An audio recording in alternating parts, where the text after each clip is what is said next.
ভয়াবহ মাদক চোরাচালানের বেশ কয়েকটি বড় চেষ্টা আটকে দিয়েছে কুয়েতের কাস্টমস কর্তৃপক্ষ। এর মধ্যে সর্বশেষ সুয়েখ পোর্টে একটি বড় চালান আটকে দেওয়ার ঘটনা ব্যাপক সাড়া ফেলেছে। ফার্নিচার শিপমেন্টের নামে প্রায় 18 লাখ ক্যাপটাগন পিলস চোরাচালানের চেষ্টা করছিল চক্র।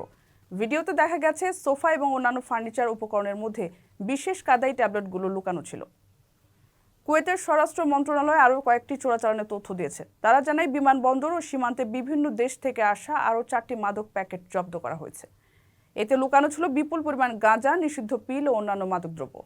জব্দ হওয়া মাদকদ্রব্যের মধ্যে রয়েছে 550 গ্রাম গাঁজা, 37,000 লিরিকা ক্যাপসুল, 780 মাদক ক্যাপসুল এবং 7.5 কেজি হাশিশ। কুয়েত আন্তর্জাতিক বিমানবন্দরের টার্মিনাল 1-এ 1200 ট্রামাডল পিল এবং 210 গ্রাম গাঁজা চোরাচালানের প্রচেষ্টাও ব্যর্থ হয়েছে।